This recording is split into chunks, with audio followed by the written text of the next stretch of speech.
Tala Falawa ma lore soifua o Tala Fou mai Ausetalia. Ua fola ia pani o le a wha mua lava Ausetalia e tu ina ia lātou wa tau fou o Mogami Warships pe a whaia sei nia se kon karate ma le Navy Ausetalia.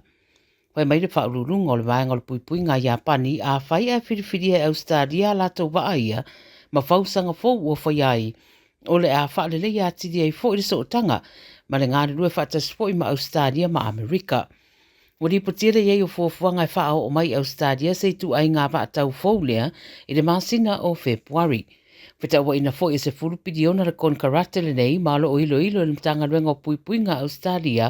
o fo mai a Japani masi a mani o walo o fia wavesuia fo i waa Ausetalia a mata le rua pelua suruiwa. Ai le o mautinoa pe suia i waa ia mai Japani po le tu ai ngā fausanga mai si a mani. Ta ua le ripote le ABC o le masina taruai na wala uri ai lātou e asia le tu ai ngā fausanga leo wa ataua Japani le awhai maila lātou mau o le wha moe au tū e mo le pui o soifua o tangata e maise i a wha mautinoa e sauni ma wawe o na o i territoria le fili e oso wha iai e Taipei o ni ninjas. O li pote au pitora tamai o le whaalulawe na tupu i sini rea soranafi ua whaeroa ai, sa whaatalitali le leia tangata na o ane e whaao o le oti i a Sam Abdulrahim, lea e whaengo le Punisher, le taimia taunu ua tuai le kāpaka o le nofuanga o le o whaamautu ai, ma ta whana i roi le tai awana nafi le kāpaka o le Quest Hotel i Preston. Whai maile 9 News na whaatino leos wha inga o Sāwawari atu Abdulrahim ma lana wota mai ta i le ta'wale ma sosola e se aile au fasio te tangata i se ta'wale lanu pae na maua i se teimi munmuri ane wasusunu i le whetaula inga ala i Northern Hay ma Alexandra Street. Ere ia afiala na wota mai ta i malo sosoani nei i leo i le suenga e sa whaino e sa whamtalanga mai leo i eilo lātou tantununga e le na o le totasis tangata e au fia le mta upule nei i le fasio tia o Abdulrahim. O Sam Abdulrahim e au fia i vaenga e au fia i sori ngā tūla fono underworld figure ma ua taua li pote leo le teimi mua leo tau mawhai eini se wha o leo te i le alii ma ua lau manu ia fo i e tasi le piriona se tupe na o foina i se tasi na te mawhai ona fasio tia. Lo wha wauso e suenga leo a iei ma le popolenga e uina to e tali ane le vaenga Abdulrahim e tau i le whaalawelawe nei mua tūlai mai. O le soe tura iei lumo le whamsinonga sa tamai ta iwa mōria le fasio ti tangata ma whetau wa inalo na fasio tia o se adi i le tu i saute o sini. Wala awane le sosoani whaavavave i se mga ala i Dunmore i le pitonu o Shell Harbour i le awaude na nafi i na ua maua atu se adi e ruasun lima tausanga o lo manua tinga ina. Na whaia tong fitinga paramedics pei ta ina mariu lava le na fia ai na amata whaatino mai ere suenga leo ma pu e ailoa ma le tamai ta iwa mōlia nei e tolusu lima tausanga ma pu e mai se whale i Shell Harbour lava i le tai awana leila. Na ave atu le ofisa o leo ma whaia lo iei o na mōrianga. E iei le taltununga o leo sa iei tangata i le no whanga na tupo i le whalawelawe ma lo oanga i nei iei la lātou suenga.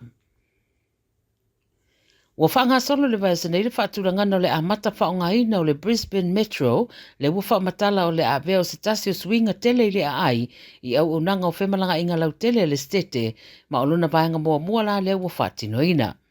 Ine mai o le tele o tausanga o whaatua i pea ma iei nisi o whaafita auli, lea la ua whailua mai ua lata lava i na avea o se vaenga o le amasania i tangata i mga ala o Brisbane.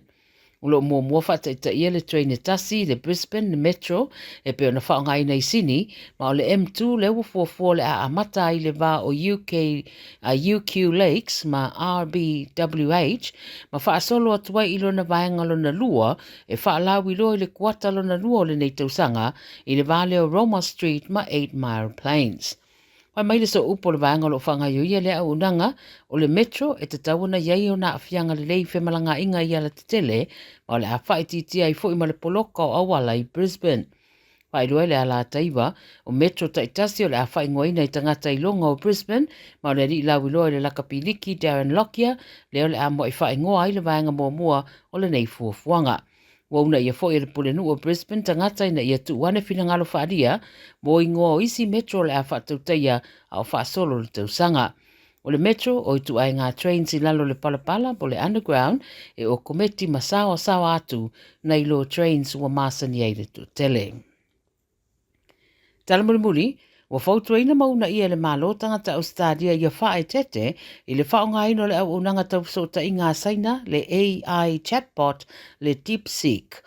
Tau no ai le minister o le Science Minister o Ed Music, e te tau i tangata ona sila i tū tau le puipuinga, au le i tu wato la tau wha maumaunga le au unanga le nei le DeepSeek. Whamai ai e te tau na whai le tangata lava ia lana whiriwhiringa, e le whaonga ino ia au unanga, ai le reo na whae lua manino i tangata o loo whaonga ina ia au unanga le tūlanga sao o lona whaonga ina. Pesiringi e nisi pe whaamata lao le a whaia fo i le app lea, ia le whainga e pe o na whaia le TikTok, ma whaasalo na whaonga ina i masini le malo o Ausetalia FMA Music o le mata upula le nā e tuu i le whae unga le minista o whea ngai ma lea mata whaioi le minista o unanga lautele o Katie Callahan. Ia o tala nā radio Samoa mo le nei aso soifua.